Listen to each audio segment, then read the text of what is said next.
வேறு புஸ்தகத்தில் பரிசுத்த லூக்கா எழுதின சுவிசேஷம் 19ஆம் அதிகாரம் 1 முதல் 6 வசனங்களை வாசிக்க கேட்போம்.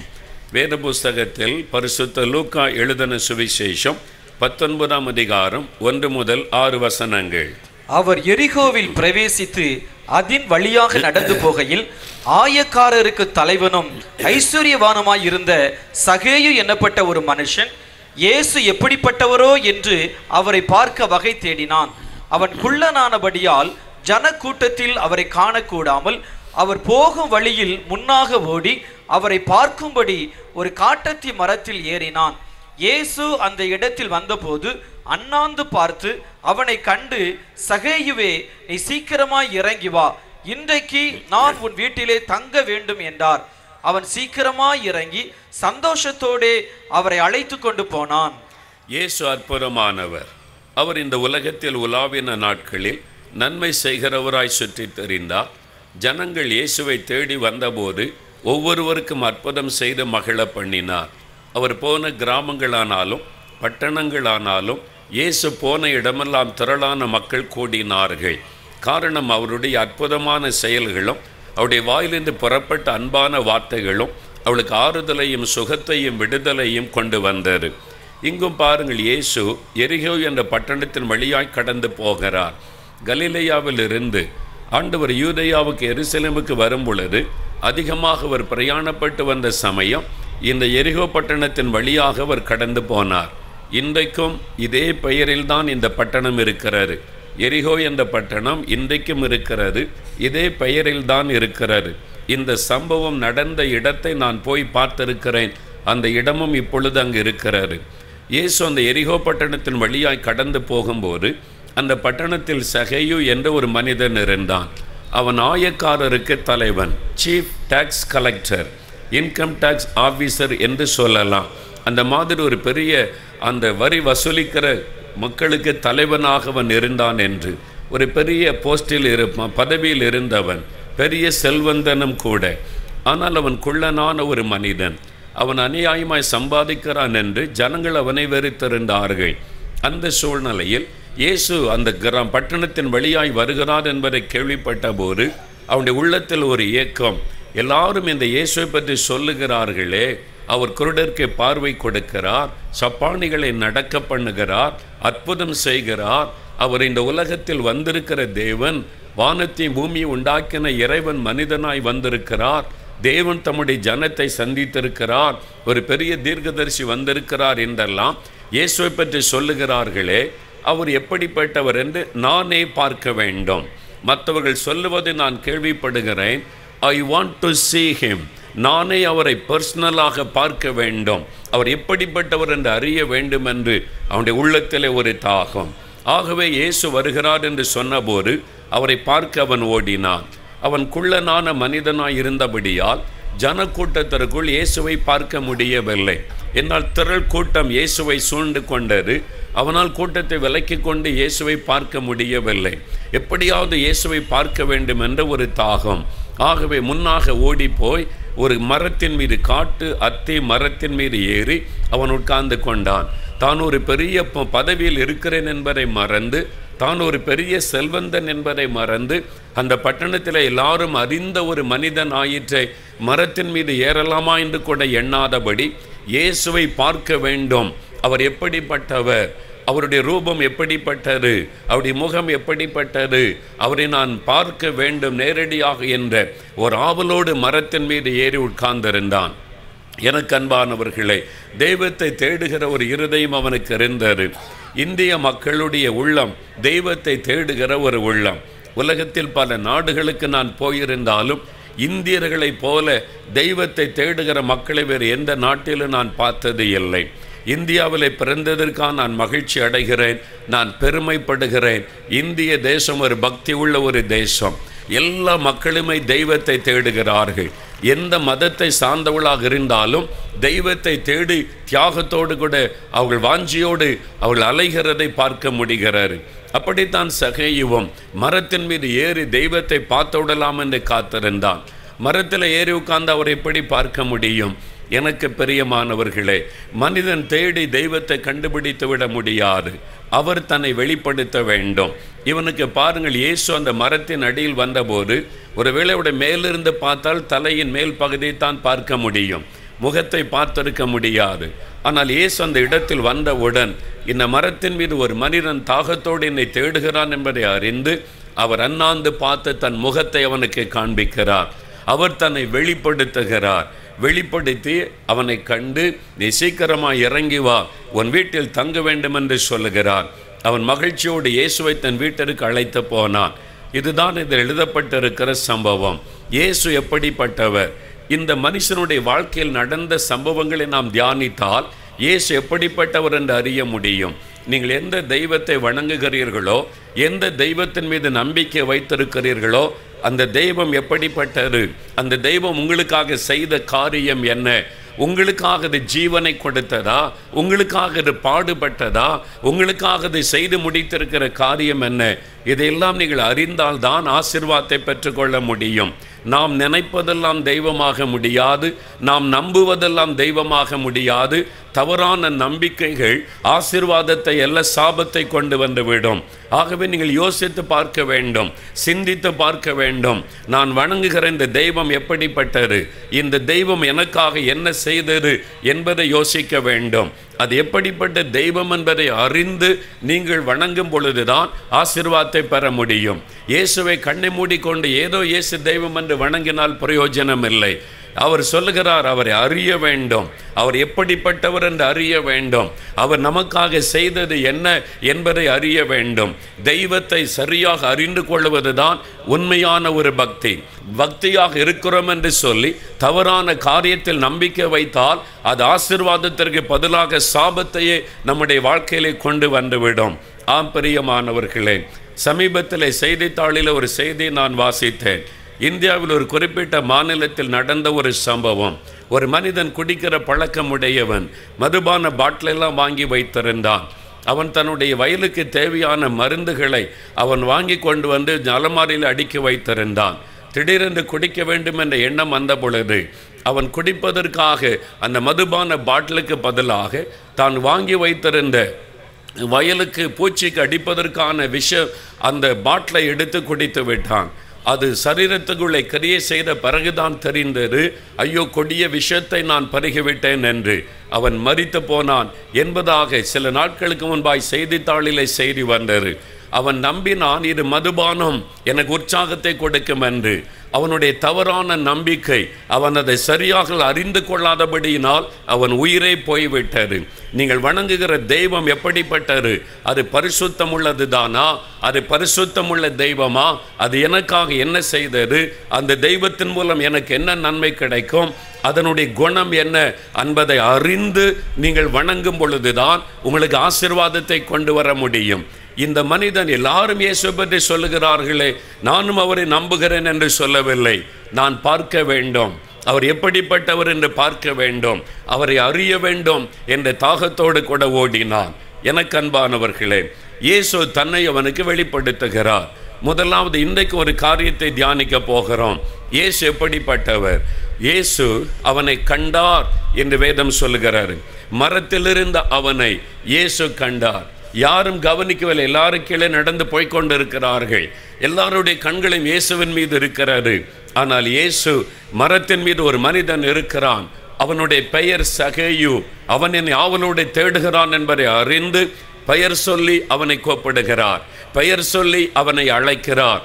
ஆகவே தான் எல்லாரும் ஆச்சரியப்படுகிறார்கள். மரத்தில் இருந்தது இவருக்கு எப்படி தெரியும்? அவனுடைய பெயர் எப்படி இவருக்கு தெரியும்? அப்படி அவனை அழைக்கிறாரு. அதுதான் ஆண்டவர் இயேசு கிறிஸ்துவுடைய வல்லமை. பாருங்கள், ஆண்டவர் அவனை அழைத்து அவனுடைய வாழ்க்கையில் ஒரு பெரிய ஆசீர்வாதத்தை கொடுத்தார். அவர் காண்கிற தேவனாக முதலாவது தன்னை வெளிப்படுத்தினார். ஆண்டவர் இயேசு காண்கிற ஒரு தேவன். வேத புஸ்தகத்தில் ஆதியாகமம் 16ஆம் அதிகாரம் 13ஆம் வசனத்தை வாசித்து பாருங்கள். ஆகார் என்ற ஒரு அடிமை பெண், ஆபிரகாமுக்கும் சாராய்க்கும் அடிமை பெண்ணாக அவருடைய வீட்டில் இருந்தவள். அவள் கர்ப்பஸ்திரியாக இருந்த சமயம் வீட்டிலே நெருக்கப்பட்டது நிமித்தமாய் எங்காவது நான் ஓடி பிழைத்து கொள்ளுவேன், இந்த வீட்டுக்குள்ளே நான் இருக்க முடியாது, என்னை நேசிப்பதற்கு யாரும் இல்லை, என்னை புரிந்து கொள்ள யாரும் இல்லை என்று வனாந்தரத்தில் ஓடிக்கொண்டிருந்தாள். தனிமையாய் போகிறாள். நான் எங்கு போவேன், யாரிடத்தில் போவேன், யார் எனக்கு அடைக்கலம் தருவார்கள், ஐயோ நான் இந்த குழந்தையை பத்திரமாய் பெற்றெடுக்க வேண்டுமே, என்ன செய்வதென்ற ஒரு தடுமாற்றத்தோடு அவள் அழுது கொண்டே போய் கொண்டிருக்கிறாள். அப்பொழுது தேவன் ஆண்டவர் அவளை சந்திக்கும்போது தூதனானவரை அனுப்புகிறார். பெயர் சொல்லி கோப்படுகிறார். ஆகாரே, எங்கிருந்து வருகிறாய், நீ எங்கே போய் கொண்டிருக்கிறாய், நீ திரும்பி போ, உன் ஆச்சாரின் கையின்கள் அடங்கியிரு, நான் உன்னை ஆசீர்வதிப்பேன் என்று அவருடைய துக்கத்தை சந்தோஷமாய் மாற்றுகிறார். அவருடைய உள்ளத்தில் இருந்த துக்கம் மாறி வாழ்க்கையில் ஒரு தைரியமும் மகிழ்ச்சியும் வருகிறது. அப்பொழுது அவள் ஆண்டவருக்கு ஒரு அழகான பெயரை சூட்டுகிறாள். என்னை காண்கிற தேவனை நானும் இந்த இடத்தில் கண்டேன் அல்லவா என்று சொல்லி தன்னோடு பேசின கர்த்தருக்கு நீர் என்னை காண்கிற தேவன் என்று அவள் பெயரிட்டாள். நீர் என்னை காண்கிற தேவன், you are the God one who sees me. நீர் என்னை பார்த்து கொண்டிருக்கிற ஒரு தேவன். இறைவன் என்றால் அவர் நம்மை காண்கிறவர், அவர் நம்மை பார்க்கிற ஒரு தேவன், அவர் நம்மை காண்கிற ஒரு தேவன் என்று வேதம் சொல்லுகிறது. அந்த பெண் அவளுக்கு அழகான பெயரை சூட்டினாள். யாருமே என்னை பார்க்கவில்லை, என் கஷ்டம் யாருக்குமே தெரியவில்லை, நான் ஒரு அநாதையாக்கப்பட்டு விட்டேனே என்று கலங்கினேன். மனிதர்கள் என்னை காணாவிட்டாலும் என்னை நேசிக்காவிட்டாலும் வானத்தை பூமியை உண்டாக்கின தேவன் என்னை காண்கிறவராக இருக்கிறார் என்று அவள் மகிழ்ச்சியோடு ஆண்டவருக்கு அந்த பெயரை சூட்டினாள். இயேசு காண்கிற ஒரு தேவன், உங்களை காண்கிற ஒரு தேவன். இந்த மைதானத்தில் இருக்கிற அத்தனை பேரையும் அவருடைய கண்கள் காண்கிறது. நீங்கள் தூரத்தில் நின்று கொண்டிருக்கலாம், எங்கோ ஒரு ஓரத்திலே நின்று கொண்டிருக்கலாம், எங்கோ ஒரு இருட்டிலே நின்று கொண்டிருக்கலாம். இயேசுடைய கண்கள் உங்களையும் நோக்கி பார்க்கிறாரு. அவர் உங்களை காண்கிற ஒரு தேவன். பிரியமானவர்களே, அவர் நம்முடைய வாழ்க்கையில் எதை காண்கிற தேவன், அவர் எப்படி நம்மை காண்கிறவர், அவர் காண்கிற தேவனாய் இருந்தால் எனக்கு என்ன ஆசீர்வாதம், அதனால் எனக்கு என்ன நன்மை கிடைக்கும், அவர் காண்கிற தேவனானால் அதன் மூலமாக எனக்கு என்ன நன்மை உண்டாகும். ஒரு 3 காரியத்தை சுருக்கமாய் நான் சொல்லி உங்களுக்காக நான் ஜெபிக்க போகிறேன். முதலாவதாக யாத்திராகமம் 3ஆம் அதிகாரம் 7வது வசனத்தை நாம் வாசிக்க கேட்போம். அப்பொழுது கர்த்தர், எகிப்தில் இருக்கிற என் ஜனத்தின் உபத்திரவத்தை நான் பார்த்து ஆளோட்டிகளின் நிமித்தம் அவர்கள் இடுகிற கூக்குரலை கேட்டேன், அவர்கள் படுகிற வேதனைகளையும் அறிந்திருக்கிறேன். என் ஜனங்கள் படுகிற உபத்திரவத்தை நான் பார்த்தேன். எகிப்து தேசத்தில் இஸ்ரவேல் மக்கள் உபத்திரவத்தை அனுபவித்துக் கொண்டிருந்த போது ஆண்டவரை நோக்கி கூப்பிட்டார்கள். மிகுந்த உபத்திரவத்தில் தவித்துக் கொண்டிருந்தார்கள். எங்களுக்கு ஒரு விடுதலை கிடைக்காதா, இந்த உபத்திரவத்திலிருந்து ஒரு விடுதலை கிடைக்காதா, இன்னும் எவ்வளவு நாள் இந்த உபத்திரவத்தில் இருக்க போகிறோம் என்று கலங்கினார்கள். ஆண்டவர் இறங்கி மோசையோடு பேசும்போது சொல்லுகிறார், என் ஜனங்களுடைய உபத்திரவத்தை நான் பார்த்தேன், என்னுடைய கண்கள் அதை கண்டது, அவளை உபத்திரவத்தில் இந்த விடுதலையாக்கும்படி இறங்கினேன் என்று சொல்லுகிறார். அவருடைய வேதனைகளை நான் கண்டேன், அவருடைய ஒடுக்குதலை நான் கண்டேன். மனிதர்களால் அவர்கள் ஒடுக்கப்படுகிறார்கள், மனிதர்களால் நெருக்கப்படுகிறார்கள். அவருடைய ஒடுக்குதலையும் வேதனை நான் கண்டேன் என்பதாக ஆண்டவர் சொல்லுகிறார். எனக்கு அன்பானவர்களே, இன்றைக்கு நீங்கள் உபத்திரப்பட்டு கொண்டிருக்கலாம்.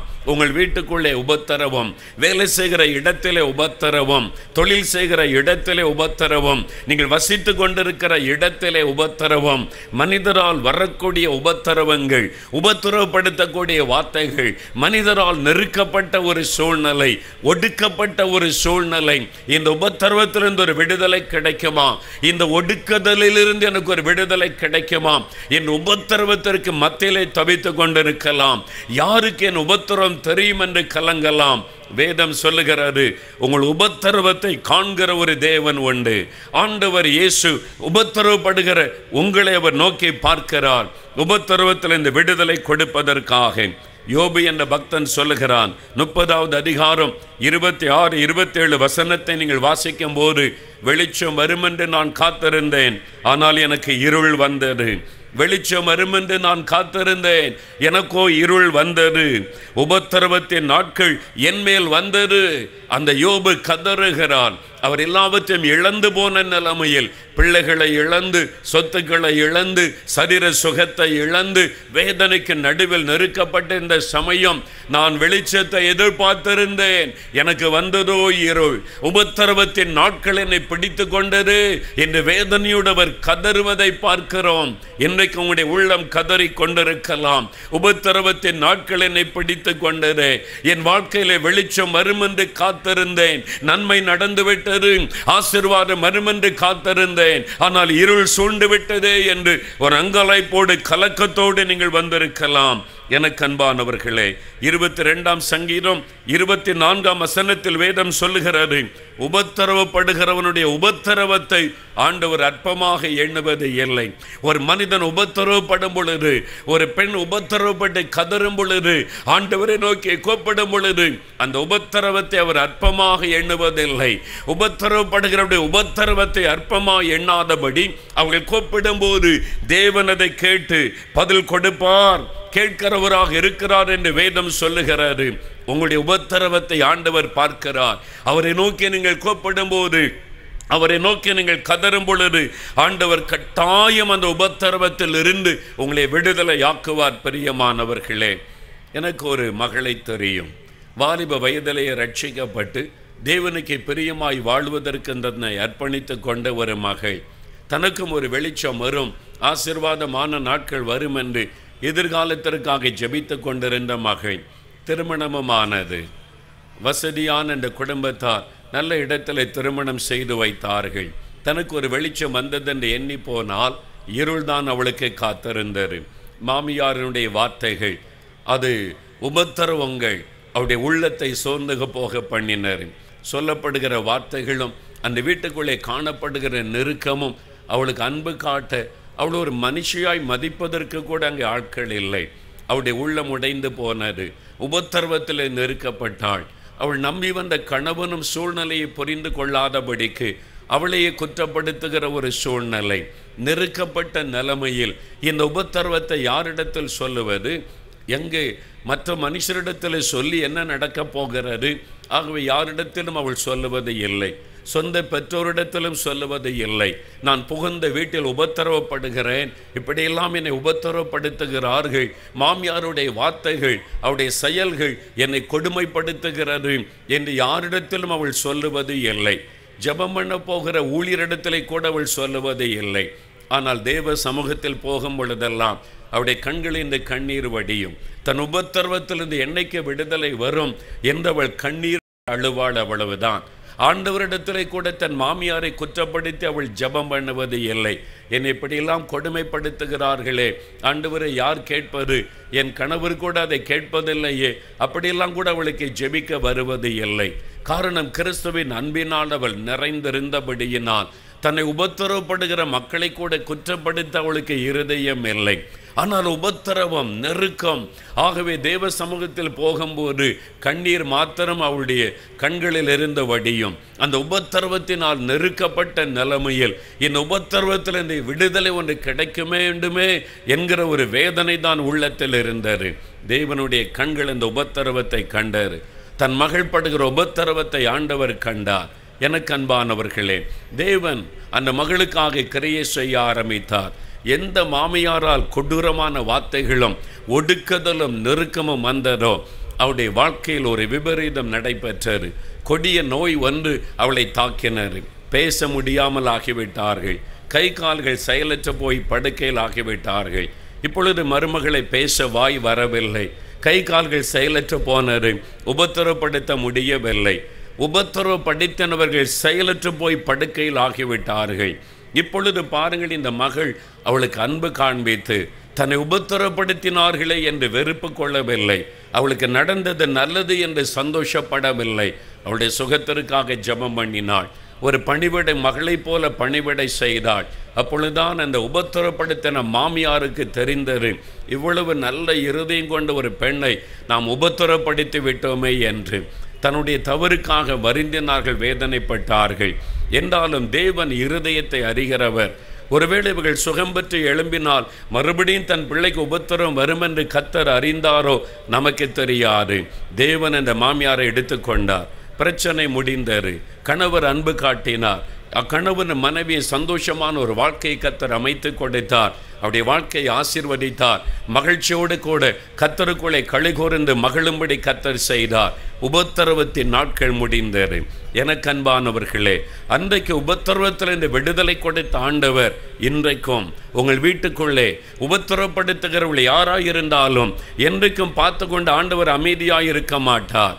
உபத்திரவப்படுத்திக் கொண்டிருக்கிற மக்கள், உபத்திரவப்படுகிறவர்கள் கண்ணீர் வடிக்கும் பொழுது தேவன் அந்த கண்ணீரை கவனிக்கிறார். அந்த உபத்திரவத்தை பார்க்கிறார். அவருடைய இருதயத்தின் கதறுதலை பார்க்கிறார். எனக்கு அன்பானவர்களே, உங்கள் வீட்டுக்குள்ளே உபத்திரவப்படுத்தப்பட்டு கொண்டிருக்கலாம். வேலை செய்கிற இடத்தில், வசிக்கிற இடத்தில், தொழில் செய்கிற இடத்தில் மனிதரால் வரக்கூடிய உபத்திரவங்கள், மற்றவர்களால் வரக்கூடிய உபத்திரவங்கள் உங்களுக்குள்ளே பயத்தை, கலக்கத்தை கொண்டு வரலாம். தேவன் அந்த உபத்திரவத்தை காண்கிறவர். என்றைக்கும் பார்த்து கொண்டவர் அமைதியாக இருக்க மாட்டார். உபத்திரவத்திற்கு முடிவை உண்டாக்குவார். அந்த உபத்திரவத்தை வெளியே கொண்டு வருவதற்கு அவர் எப்படிப்பட்ட அற்புதத்தையும் செய்து தன்னுடைய மக்களுக்கு அவர் நீதி செய்வார். உடைய உபத்திரவத்தை மாற்ற அற்புதம் செய்கிற ஒரு தேவன் அவர். பிரியமானவர்களே, இஸ்ரவேல் மக்களை அந்த உபத்திரவத்திலிருந்து விடுதலையாக்கி கொண்டு வர மோசே ஆண்டவர் சந்தித்தார். மோசேயை அனுப்பினார். அவர் மூலமாக ஒரு பெரிய விடுதலையை கொடுத்தார். இன்றைக்கு நமக்காக தேவனே மனிதனாக இந்த உலகத்தில் வந்தார். இயேசுவாக வந்தார். லூக்கா 4:18 அவர் சொன்னார், கட்டுண்டவளை விடுதலையாக்க, சிறைப்பட்டவளுக்கு விடுதலை கொடுக்க, வேதனையில் இருக்கிற மக்களுக்கு வேதனையில் விடுதலை கொடுக்க தான் இந்த உலகத்தில் வந்திருக்கிறேன் என்பதை இயேசு வெளிப்படுத்தினார். உபத்திரவத்தில் இருக்கிற மக்கள், வியாதியிலே, பிசாசின் பிடியிலே, பொல்லாத மனிதர்களால் பலவிதமான உபத்திரவத்தில் இருந்த மக்களுக்கு விடுதலை கொடுக்கிறவராக இயேசு இந்த உலகத்தில் வந்தார். ஆகவேதான் ஜனங்களை பார்த்தபோது, திரள் கூட்ட மக்களை பார்த்தபோது அவருடைய உள்ளம் பெருமை கொள்ளவில்லை, மகிழ்ச்சி அடையவில்லை. பெரும் கூட்டம் எனக்கு பின்னால் வருகிறது என்று இயேசு எந்த இடத்திலும் பெருமைப்படவில்லை. அதற்கு பதிலாக மத்தேயு 9:36 வாசிக்கிறோம், அவர் மனதுருகினார். திரளான ஜனங்களை கண்டபோது மெய்ப்பெண்ணில்லாத ஆடுகளைப் போல இருக்கிறார்கள், தொய்ந்து போயிருக்கிறார்கள், உபத்திரவத்திற்கு நடுவில் இருக்கிறார்கள். ஐயோ, நான் உண்டாக்கின இந்த மக்களுக்கு விடுதலை வேண்டுமே என்கிற ஒரு மனதுருக்கம் அவருக்குள் வந்தது. மார்க் 6:34 வாசித்து பாருங்கள். அங்கும் அப்படியே வாசிக்கிறோம். திரளான ஜனங்களை கண்டு அவர் மனதுருகினார். உங்களுக்காக பரிதபிக்கிற ஒரு தேவன், உபத்திரவத்திலிருந்து விடுதலை கொடுக்க விரும்புகிற ஒரு தேவன் இன்றைக்கு தருவார். உங்களுடைய கதறுதலை கேட்பார். உபத்திரவத்திற்கு முடிவு வரும். அந்த உபத்திரவத்தை மாற்றும்படி ஆண்டவர் அற்புதங்களை செய்து உங்களை மகிழ பண்ணுவார். அவர் நம்மை காண்கிற ஒரு தேவன், உபத்திரவங்களை காண்கிற தேவன். இரண்டாவதாக அவர் நம்மிடத்தில் காண்கிற இன்னொரு காரியம் உண்டு. ஏசாயா 38:5 நாம் வாசிக்க கேட்போம். ஏசாயா 38:5 நீ போய் எசேக்கியாவை நோக்கி, உன் தகப்பனாகிய தாவீதின் தேவனாய் இருக்கிற கர்த்தர் சொல்லுகிறது என்னவென்றால், உன் விண்ணப்பத்தை கேட்டேன், உன் கண்ணீரை கண்டேன். இதோ உன் நாட்களோடு 15 வருஷம் கூட்டுவேன். உன் கண்ணீரை நான் கண்டேன். இரண்டாவதாக வேதம் சொல்லுகிறது, அவர் கண்ணீரை காண்கிற ஒரு தேவன். நம்முடைய உபத்திரவத்தை மாத்திரம் அல்ல, நாம் அடிக்கிற கண்ணீரையும் ஆண்டவர் காண்கிறாராம். எசேக்கியா என்கிற ஒரு ராஜா வியாதிப்பட்டு மரண படுக்கையில் ஆகிவிட்டான். ஒரு தேசத்தின் ராஜா என்று சொல்லும் பொழுது பிரபலமான வைத்தியர்கள் வரவழைக்கப்பட்டிருப்பார்கள். அவன் சுகத்திற்காக எல்லாரும் பிரயாசப்பட்டார்கள். இனி சுகம் உண்டாக முடியாது என்கிற ஒரு மரண சூழ்நிலை உண்டான பொழுது அவன் ஆண்டவரை நோக்கி கண்ணீர் வடிக்கிறான். உண்மையும் உத்தமமாய் ஆண்டவரை பின்பற்றினவன். அவன் மிகவும் அழுதானாம். வேதம் சொல்லுகிறது 3 எசேக்கியா மிகவும் அழுதான். அவன் கண்ணீர் வடிக்கிறதை கண்டபோது ஆண்டவருடைய உள்ளம் இளகினது. இனிமேல் அவ்வளவுதான், உன் வாழ்க்கை முடிந்தது எசேக்கியா, உன்னுடைய நாட்கள் முடிகிறது, வீட்டு காரியத்தை ஒழுங்குபடுத்து, மரணத்துக்கு உன்னை ஆயத்தப்படுத்திக் கொள்ள என்று கர்த்தர் சொல்லி அனுப்பி இருந்தார். ஆனால் அவருடைய கண்ணீரை கண்டபோது ஆண்டவர் மனம் உருகினார். ஐயோ, என் மகன் அழுகிறானே, என்னை உண்மையாய் பின்பற்றினவன் கண்ணீர் வடிக்கிறானே. ஆகவே ஆண்டவர் உடனே மனம் இறங்கி தன்னுடைய வார்த்தையை அவர் மாற்றுகிறார். உன் கண்ணீரை நான் கண்டேன், உன் ஆயுசு நாட்களோடு 15 வருடத்தை நான் கூட்டி தருகிறேன் என்று அவனுடைய வியாதி படுக்கையை மாற்றி அற்புதமாய் அவனை சுகமாக்கினார் என்பதாக வேதத்தில் நாம் வாசிக்கிறோம். நம்முடைய கண்ணீரை காண்கிற ஒரு தேவன். ஆதியாகமம் 21ஆம் அதிகாரம் 16ஆம் வசனத்தை வாசித்து பாருங்கள். மறுபடியும் ஒருமுறை இந்த ஆகார் அவள் தன்னுடைய மகனாகிய இஸ்மவேலை அழைத்து கொண்டு வனாந்தரத்தில் போகிற ஒரு சூழ்நிலை. தண்ணீர் இல்லாதபடி மகன் மரிக்க கிடக்கும் பொழுது அந்த வனாந்தரத்தில் சத்தமிட்டு அவள் அழுதாளாம். வேதம் சொல்லுகிறது, சத்தமிட்டு அழுகிறாள். அவருடைய அழுகையின் சத்தத்தை கேட்பதற்கு வனாந்தரத்தில் யாரும் இல்லை. என் மகன் சாக போகிறானே, ஒரே ஒரு ஆதரவு, அவனும் மரிக்க போகிறானே, என் மகன் மரித்து விட்டால் நான் என்ன செய்வது, யாருக்காக வாழ்வது, இந்த வனாந்தரத்தில் எனக்கு உதவி செய்ய யாரும் இல்லையே என்று தாகத்திலே சாக கிடந்த தன் மகனுக்காக சத்தமிட்டவள் அழுதாள். ஆண்டவர் அழுகையின் சத்தத்தை கேட்டார். தேவன் அந்த வனாந்தரத்தில் அவளை சந்தித்தாள். ஒரு நீரூற்றை ஆண்டவர் காண்பித்தார். அவளுடைய தாகத்தை தீர்த்து அவளை சந்தோஷப்படுத்தி அவளுடைய துக்கத்தை மகிழ்ச்சியாக மாற்றினார். அவளுடைய கண்ணீரை ஆண்டவர் மாற்றினார் என்பதாக வேதத்தில் வாசிக்கிறோம்.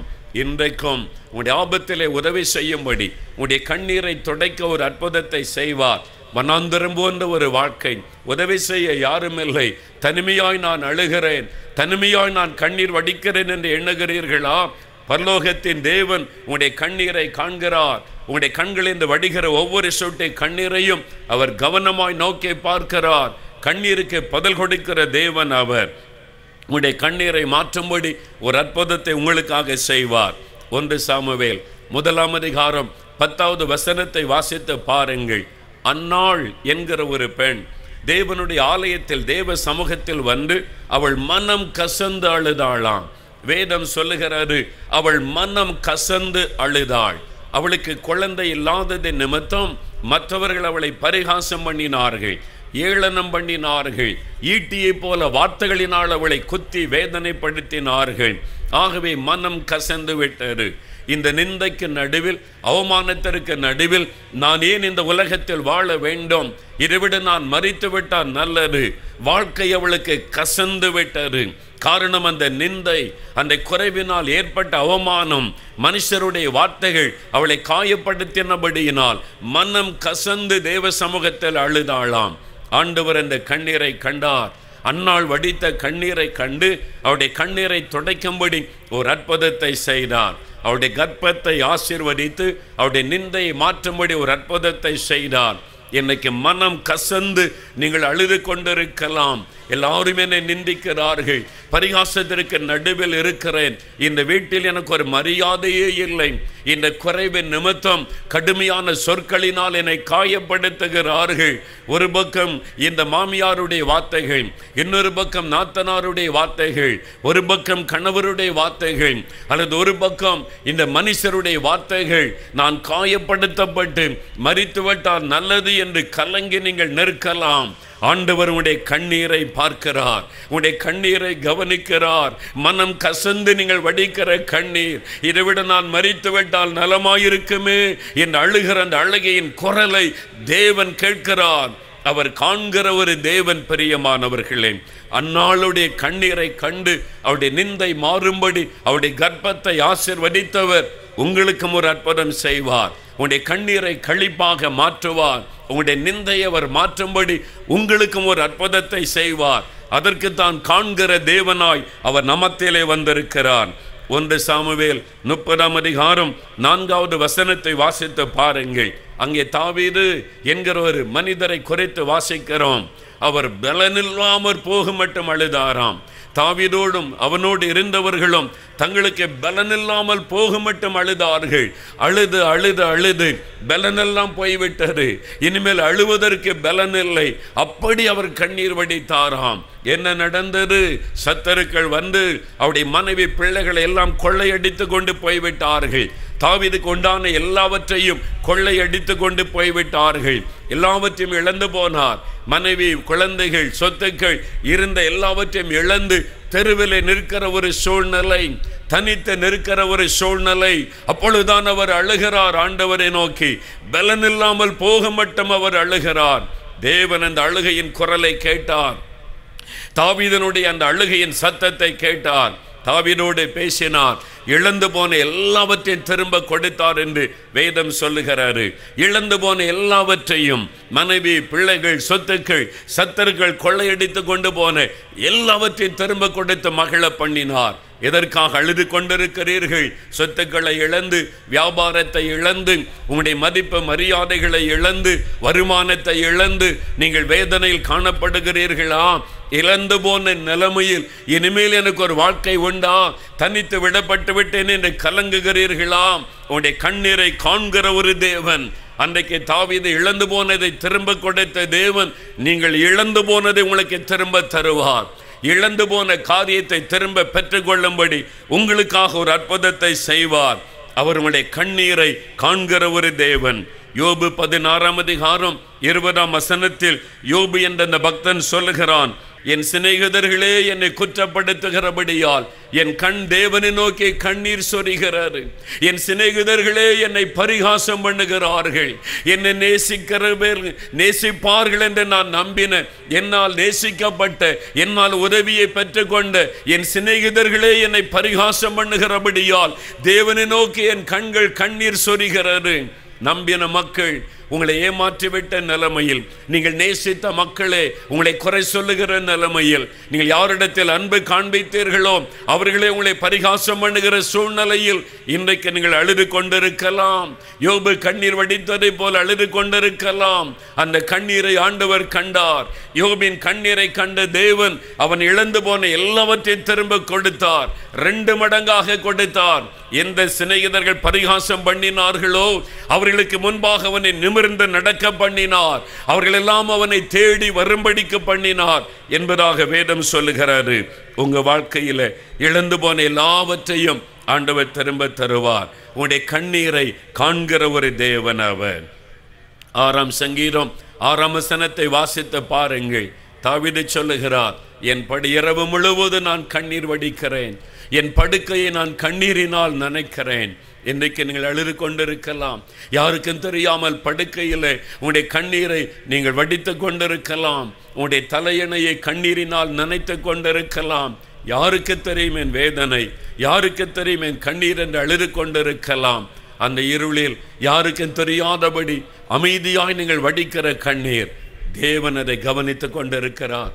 தேவன் அதை பார்த்து கொண்டிருக்கிறார். உங்களுடைய கண்ணீருக்கு ஒரு முடிவை உண்டாக்க அவர் ஒரு அற்புதம் செய்வார். பிரியமானவர்களே, அவர் கண்ணீரை துடைக்கும்படி அற்புதம் செய்கிற ஒரு தேவனாக இருக்கிறார். சில ஆண்டுகளுக்கு முன்பாக இந்தோனேஷியா தேசத்திற்கு நான் ஊழியத்திற்காக போயிருந்த பொழுது, நான் அங்கே கூட்டம் நடத்த போயிருந்த இடத்தில் ஒரு நண்பர் என்னை பார்க்க வந்தார். நம்முடைய தமிழ்நாட்டு மனிதராக அவர் காணப்பட்டார். வேஷ்டி ஷர்ட்டோடு அவர் வந்தார். அவர் இந்தோனேஷியாவில் பல வருடமாய் தங்கியிருந்து பிஸ்னஸ் செய்யக்கூடியவர். அவரை எனக்கு அறிமுகப்படுத்தினார்கள். முதல் அங்குதான் நான் அவரை சந்தித்தேன். நான் அவரோடு பேசும்போது அவருடைய பெயரை நான் கேட்டபோது அவருடைய பெயர் கணேசன் என்பது. கணேசன் என்கிற பெயரை கேட்டாலே தெரிந்து கொள்ளுவீர்கள், அவருக்கும் இயேசுக்கும் சம்பந்தமில்லாத குடும்பத்தில் பிறந்து வளர்ந்தவர் தான். ஆனால் இயேசுவின் மீது ரொம்ப அன்பு வைத்து ஜபங்களிலே வந்து பங்கு பெற்று அவர் அந்த கூட்டத்தில் பங்கு பெறவே இந்த பட்டணத்திற்கு நான் வந்திருக்கிறேன் என்று சொன்னார். 4 நாட்கள் எங்களோடு கூட இருந்தார். அப்படி இயேசுவை அறிந்து கொள்ள உன்னுடைய வாழ்க்கையில் என்ன நடந்தது என்று கேட்டபோது அவருடைய வாழ்க்கையில் நடந்த காரியத்தை சொன்னார்.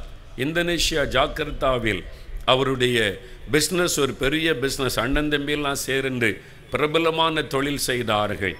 ஜவுளி வியாபாரம், பெரிய டெக்ஸ்டைல் பிஸ்னஸ் செய்தார்கள். அது பிரபலமாக இருந்தபடியால் அந்த பட்டணத்தில் உள்ள ஒரு பிரபலமான தொழில் அதிபர்களாக அந்த குடும்பத்தார் இருந்தார்கள். எல்லாருக்குமே அவர்களை தெரியக்கூடிய அளவில் பிரபலமானவர்கள். அவருடைய குடும்பத்திலும் ஒரு பிரச்சனை வந்தது, வியாபாரத்தில் ஒரு பிரச்சனை வந்தது, சரிவு ஏற்பட்டது, நஷ்டம் ஏற்பட்டது, வியாபாரம் முடங்கி போனது. ஆகவே என்ன செய்வதென்று தடுமாறினார்கள். என்னால் பிரபலமான குடும்பம் திடீரென்று வியாபாரத்தில் சரிவு ஏற்பட்டு நஷ்டம் ஏற்பட்டு முடக்கப்பட்டபடியினால் பெரிய ஒரு நெருக்கத்திற்கு நடுவில் ஆனார்கள். அந்த வேதனைக்கு நடுவில் அவருடைய சரீரத்தில் ஒரு கொடிய வியாதி தோன்றினது. அந்த வியாதியினால் பாதிக்கப்பட்டு அதுவும் அவருடைய சரீரத்தில் வெளிப்பட ஆரம்பித்த பொழுது அது ஒரு பக்கம் துக்கத்தை கொடுத்தது. வியாதியின் வேதனை அவருக்குள் பரவ ஆரம்பித்த போது அவருடைய மனைவி பணமும் போய்விட்டாரு, இவருடைய சரீரமும் நோயினால் பாதிக்கப்பட்டு விட்டாரு. இனிமேல் எப்படி இவரோடு வாழ முடியும்? தன்னுடைய எதிர்காலம் அவ்வளவுதான் என்று அவ்வளவு நாள் கூட இருந்த மனைவி, இனிமேல் உங்களோடு வாழ முடியாது, நான் பிரிந்து போகிறேன் என்று சொல்ல ஆரம்பித்து விட்டார்கள். எப்படி இருக்கும் யோசித்து பாருங்கள். ஒரு பக்கம் பணத்தை இழந்து அந்த மரியாதை இழந்து போன நிலைமை, இன்னொரு பக்கம் சரீர சுகத்தை இழந்து வியாதியின் வேதனை ஒரு பக்கம், அடுத்த பக்கம் இதுவரை கூட இருந்த மனைவி நான் உங்களை விட்டு பிரிந்து போகிறேன் என்று சொல்லுகிறாள். மனம் உடைந்து போனார். இதைவிட மறித்து விட்டால் நல்லது, ஏன் வாழ வேண்டும்? இந்த இழப்புக்கு நடுவில், அவமானத்திற்கு நடுவில் செத்து போனால் நல்லது என்று மரணத்தை அவருடைய உள்ளம் விரும்பினது. சாக போகிற சூழ்நிலையில் ஒருவர் வந்து இயேசுவை அறிமுகப்படுத்தினார்கள். என்னையா நீங்கள் சாக வேண்டும்? உங்களை நேசிக்கிற ஒரு ஆண்டவர் இருக்கிறார், உங்களுடைய வாழ்க்கையை மாற்றி அமைக்கிற ஒரு ஆண்டவர் இருக்கிறார், இந்த சூழ்நிலையில் உங்களுக்கு உதவி செய்கிற ஒரு ஆண்டவர் இருக்கிறார், அவர் இயேசு. என் இயேசுவை அறிமுகப்படுத்தினார். அவர் இயேசுவை தேட ஆரம்பித்தார். இந்த இயேசு என் வாழ்க்கையில் அற்புதம் செய்வாராம். அவர் சொன்ன ஒரு காரியம், ஐயா, முதலாவது என் உள்ளத்தில் தேவ சமாதானத்தை இயேசு கொடுத்தார். நான் சமாதானம் இல்லாமல் இரவும் பகலும் வேதனைப்பட்டு வாழ்க்கையை முடித்து கொள்ள வேண்டும் என்று கலங்கின எனக்கு இயேசு உள்ளத்தில் வந்தவுடன் முதலாவது கொடுத்தது சமாதானம். இயேசு எனக்குள்ள சமாதானத்தை கொடுத்தார். என் வேதனைகள் மாறினர். இரண்டாவது, நான் ஜெபிக்க என் நோயிலிருந்து ஆண்டவர் விடுதலை கொடுத்தார். அற்புதமான சுகத்தை எனக்கு இயேசு தந்தார். மூன்றாவது, நான் ஜெபிக்க இயேசுவை நெருங்க என் மனைவியினுடைய உள்ளத்தை கர்த்தர் மாற்றினார். பிரிந்து போகிற எண்ணத்தை மாற்றி குடும்பமாய் சேர்ந்து வாழலாம் என்ற எண்ணத்தை கர்த்தர் உண்டாக்கினார். இதுவே எனக்கு ஒரு பெரிய சந்தோஷம் என்றவர் இருந்தார். இனி பிஸ்னஸுக்கு என்ன செய்வது, வருமானத்திற்கு என்ன செய்வது, கொஞ்சம் பணம் அவர் கையில் இருந்தது. இதை வைத்துக்கொண்டு என்ன பிஸ்னஸ் செய்ய முடியும் என்று ஒரு நண்பர் வந்து சொன்னார், இங்கே நிலக்கரி பிஸ்னஸ் நீங்கள் செய்யலாம். அதற்கு என்னிடத்தில் அந்த தொழிலை பற்றி ஒன்றும் தெரியாது. நான் டெக்ஸ்டைல் பிஸ்னஸ் தான் எனக்கு பழக்கம். இந்த தொழிலை பற்றி ஒன்றுமே எனக்கு தெரியாது. அதில் எப்படி முதலீடு செய்வது? என்று இருக்கிறது கொஞ்சம் பணம், இதுவும் போய்விட்டால் நான் வாழவே முடியாது என்று ஆண்டவரிடத்தில் ஜெபம் பண்ணின பொழுது ஆண்டவர் அவருக்கு ஒரு ஆலோசனை கொடுப்பதாய் உணர்ந்தார். ஆகவே கொஞ்சம் பணம் இன்வெஸ்ட் பண்ணி பார்க்கலாம் என்று கொஞ்ச பணத்தில் நிலக்கரி வாங்கி வியாபாரம் செய்தார். ஆண்டவர் அதை ஆசீர்வதித்தார், பெரிய லாபத்தை கொடுத்தார். அதன் பிறகு அவருக்குள்ள பெரிய நம்பிக்கை, இயேசு என் கூட இருக்கிறார், நான் செய்வதை ஆசீர்வதிப்பார் என்று ஜெபித்து பிஸ்னஸ் செய்தார். அவர் சொன்னார், இன்றைக்கு ஐயா எனக்கு சொந்தமாக 2 நிலக்கரி சுரங்கத்தை இயேசு தந்திருக்கிறார், என்னை அவர் வாழ வைத்திருக்கிறார். ஆகவே தான் இந்த இயேசுவுக்காக இந்த கூட்டத்தில் பங்கு பெற நான் இவ்வளவு தூரம் பிரயாணப்பட்டு வந்தேன் என்று சொன்னார். இன்றைக்கும் அவர் இருக்கிறார். இழந்து போனதை திரும்ப கொடுக்கிறவர் இயேசு, கண்ணீரை துடைக்கிறவர் இயேசு, வாழ்க்கையை மாற்றி அமைக்கிறவர் இயேசு. எனக்கு அன்பானவர்களே, இன்றைக்கு உங்களுடைய வாழ்க்கையில் கண்ணீருக்கு நடுவில், வேதனைக்கு நடுவில் கலங்கி நிற்கலாம். இயேசு இந்த உலகத்தில் உலாவின நாட்களில் லூக்கா 7ஆம் அதிகாரம் 13ஆம் வசனத்தில் வாசித்த பாருங்கள். ஒரு விதவை தன் மகனை இழந்ததை நிமித்தம் அழுது கொண்டு வருகிறாள். ஆறுதல் படுத்த யாரும் இல்லை. இயேசு அவளை கண்ட பொழுது, நீ அழாதே என்று ஆறுதல் படுத்தினார். அவர் உள்ளம் உருகிற்று, மனது உருகினார் என்று வேதம் சொல்லுகிறது. Jesus was moved with compassion.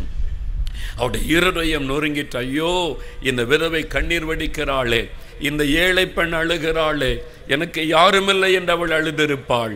ஆண்டவர் அருகில் போய் சொல்லுகிறார், நீ அழாதே, நீர் கண்ணீர் வடிப்பதை நான் தாங்கிக் கொள்ள முடியவில்லை.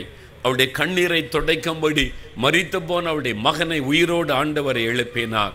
இன்றைக்கும் இஸ்ரவேல் தேசத்தில் இப்பொழுதும் அதனுடைய பெயர் நாயின் என்கிற பெயரில் இருக்கிறது. ஆனால் ஒரு ஆச்சரியம் என்ன தெரியுமா? இந்த அற்புதம் நடந்த இடத்தில் ஒரு ஆலயம் கட்டி இருக்கிறார்கள். அந்த ஆலயத்தை 200 ஆண்டுகளுக்கு மேலாக ஒரு இஸ்லாமிய குடும்பத்தார் தான் அதை பராமரித்து வருகிறார்கள். நான் ஒவ்வொரு முறை போகும்போதும் அந்த ஆலயத்திற்கு செல்லுவோம். அங்கே பாடல் பாடி இந்த வசனங்களை வாசித்து ஜெபிப்போம். ஒரு இஸ்லாமிய குடும்பம் தான் அந்த சர்ச்சையை பாதுகாத்து பராமரித்து வந்தார்கள். அந்த குடும்பத்தை பார்த்து விட்டு வருவோம். எனக்கு ஆச்சரியம், ஒரு கிறிஸ்தவ ஆலயத்தை, இயேசு செய்த அற்புதம் நடந்த இந்த இடத்தில் கட்டின ஆலயத்தை எப்படி ஒரு இஸ்லாமிய குடும்பம் இதை பராமரித்து வருகிறார்கள்? அப்பொழுதுதான் சொன்னார்கள், இந்த அற்புதம் குரானிலும் எழுதப்பட்டிருக்கிறது. இயேசு செய்த அந்த அற்புதம் குரானிலும் கூட எழுதப்பட்டிருக்கிறது. இயேசு செய்த பல அற்புதங்கள் குரானில் எழுதப்பட்டிருக்கிறது. பெத்தானியா கிராமத்துக்கு போனபோது மரித்து போன லாசருவை உயிரோடு எழுப்பின இடத்தில் ஒரு அழகான ஆலயம் இருக்கிறது. லாசரஸ் சர்ச் என்றதற்கு பெயர். இயேசு அங்குதான் மரித்து போன லாசரு உயிரோடு எழுப்பினார். அந்த சர்ச்சை ஒட்டின அடுத்த கேம்பஸ் என்ன தெரியுமா? ஒரு முஸ்லீம் மசூதி இருக்கிறது. அந்த மசூதிக்கு பெயர் என்ன தெரியுமா? Lazarus mask. இன்றைக்கும் அது இருக்கிறது பெத்தானியா கிராமத்தில். சர்ச்சை ஒட்டின அடுத்தது நான் ஆச்சரியமாக கேட்டேன், வழிகாட்டின இடத்தில் லாசரஸ் மாஸ்க் என்று பெயர் வைத்திருக்கிறார்களே. அவர் சொன்னார், அவர் ஒரு இஸ்லாமிய வழிகாட்டி சொன்னார், குரானிலும் இந்த அற்புதம் எழுதப்பட்டிருக்கிறது. இயேசு லாசருவை உயிரோடு எழுப்பின அற்புதம் குரானிலும் எழுதப்பட்டிருக்கிறது. ஈசா நபி இயேசு அற்புதம் செய்கிறார் என்பது குரானிலும் எழுதப்பட்டிருக்கிறது. சரித்திரம். இன்றைக்கு எருசலேமுக்கு போனால் அப்படிப்பட்ட இடங்களை இஸ்லாமிய குடும்பத்தாரை பராமரித்து வருகிறார்கள். எனக்கு அன்பானவர்களே, இயேசு கிறிஸ்து இன்றும் அற்புதங்களை செய்கிற தேவன், நம்முடைய கண்ணீரை துடைக்கிற ஒரு தேவன். இன்னைக்கு எதற்காக அழுது கொண்டிருக்கிறீர்கள்? யோவான் 11:33-35 வசனங்களை பாருங்கள். பெத்தானியாவில் லாசரு மரணமடைந்து அடக்கம் பண்ணப்பட்ட பிறகு மாத்தாளும் மரியாளும் அழுகிறார்கள், என் சகோதரன் மரித்து விட்டானே, இனிமேல் எங்களுக்கு யார் இருக்கிறார்கள் என்று. இயேசு அந்த கண்ணீரை பார்த்த பொழுது ஆவியில் கலங்கினார். என் பிள்ளைகள் அழுகிறார்களே, என் பிள்ளைகள் கண்ணீர் வடிக்கிறார்களே, என் ஆவியில் கலங்கி துயரம் அடைந்து இயேசு கண்ணீர் விட்டார். மனிதனுக்காக கண்ணீர் வடித்த ஒரே ஒரு தெய்வம் இயேசு கிறிஸ்து மாத்திரமே. இந்த உலகத்தில் எத்தனையோ தெய்வத்தை பற்றி மனிதன் பேசுகிறான். மனிதர்களுக்காக பரிதபித்த ஒரு தெய்வம், மனிதர்களுக்காக கண்ணீர் வடித்த ஒரு தெய்வம் இயேசு மாத்திரம். ஐயோ, இந்த ஏழை பிள்ளைகள் அழுகிறார்களே என்று அழுதார். வெறும் அழுகையோடு நின்று விடவில்லை, வெறும் ஆறுதல் படுத்திவிட்டு போய்விடவில்லை. மரித்த லாசருவை 4வது நாள் மரணத்தில் இருந்தவனை உயிரோடு கூட எழும்ப பண்ணினார். அவருடைய கண்ணீரை துடைத்தார். அந்த இயேசு இன்றைக்கும் உயிரோடு இருக்கிறார். உங்களுடைய கண்ணீரை துடைக்க உங்களுக்கு அற்புதம் செய்வார். உங்கள் கண்ணீரை துடைக்க இன்றைக்கும் ஒரு அற்புதம் செய்வார். உங்களுடைய கண்ணீரை மாற்ற ஒரு அற்புதம் செய்வார். அவர் உங்களுடைய கண்ணீரை காண்கிற ஒரு தேவன். எதற்காக அழுது கொண்டிருக்கிறீர்கள்? மனிதரிடத்தில் அழுவதினால் ஒரு பிரயோஜனம் இல்லை. மனுஷரிடத்தில் போய் கண்ணீர் வடிப்பதினால் ஒரு நன்மையும் நடக்க போவது இல்லை. உங்களை பார்க்கும் பொழுது ஆறுதல் சொல்லுவார்கள், போன பிறகு பரிகாசம் பண்ணுவார்கள். ஆனால் ஆண்டவரிடத்திலே நீங்கள் வடிக்கிற கண்ணீர், இயேசுவின் பாதத்திலே வடிக்கிற கண்ணீர், ஆண்டவர் அந்த கண்ணீருக்கு பதில் தருவார். அவர் கண்ணீரை காண்கிற ஒரு தேவன். கடைசியாக அவர் எதை காண்கிறார்? ஒரு வார்த்தை வசனத்தை வாசித்து நாம் ஜெபிக்க போகிறோம். 1 சாமுவேல் 16:7 வசனத்தை வாசிக்க கேட்போம். 1 சாமுவேல் 16:7. கர்த்தர் சாமுவேலை நோக்கி, நீ இவனுடைய முகத்தையும் இவனுடைய சரீர வளர்ச்சியும் பார்க்க வேண்டாம். நான் இவனை புறக்கணித்தேன். மனுஷன் பார்க்கிறபடி நான் பாரேன். மனுஷன் முகத்தை பார்ப்பான், கர்த்தரோ இருதயத்தை பார்க்கிறார் என்றார். கர்த்தரோ இருதயத்தை பார்க்கிறார். அவருடைய கண்கள் எதை பார்க்கிறது? நம்முடைய உபத்திரவத்தை பார்க்கிறார், நம்முடைய கண்ணீரை பார்க்கிறார், நம்முடைய இருதயத்தை அவர் பார்க்கிறார். மனிதன் முகத்தை பார்ப்பாராம். அவனுடைய பக்தி அவனுடைய முகத்திலே தெரியும். சிலருடைய அடையாளங்கள், இவங்க ரொம்ப பக்தி உள்ளவர்கள் போல தெரியும். இருதயம் பாவத்தினால் நிறைந்திருக்கும், துன்மார்க்கத்தினால் நிறைந்திருக்கும், பழிவாங்குகிற இருதயத்தினால் நிறைந்திருக்கும், இச்சைகளினால் நிறைந்திருக்கும், அநியாயத்தினாலும் பொருளாசையினாலும் நிறைந்திருக்கும். முகத்தை பார்த்தால் ரொம்ப பக்தி உள்ளவளாக இருப்பாங்க. முகத்திலே காணப்படுகிற அடையாளத்தை பார்த்தா ரொம்ப பக்தி உள்ளவளாய் காணப்படுவார்கள். இருதயமோ கேடுபாடுகளால் நிறைந்திருக்கும். ஆனால் இந்த வேதம் சொல்லுகிறது, மனிதன் வெளிபக்தியை பார்த்து ஏமாந்து விடுவான். நானோ இருதயத்தை பார்க்கிற தேவன். அவர் மனுஷனுடைய முகத்தை பார்க்கிற தேவன் அல்ல. நீங்கள் ரொம்ப பக்தியோடு சிலுவை அணிந்து கொண்டு பக்தி உள்ள ஒரு பெண்ணாக, பக்தி உள்ள மகனாக ஆலயத்துக்கு வரலாம். ஆண்டவர் அந்த வெளியிலே போட்டிருக்கிற சிலுவையை பார்க்கிற தேவன் அல்ல. உன் இருதயம் எப்படி இருக்கிறது? உன் இருதயத்திற்குள்ளே பரிசுத்தம் இருக்கிறதா? உன் இருதயத்திற்குள்ளே அன்பு இருக்கிறதா?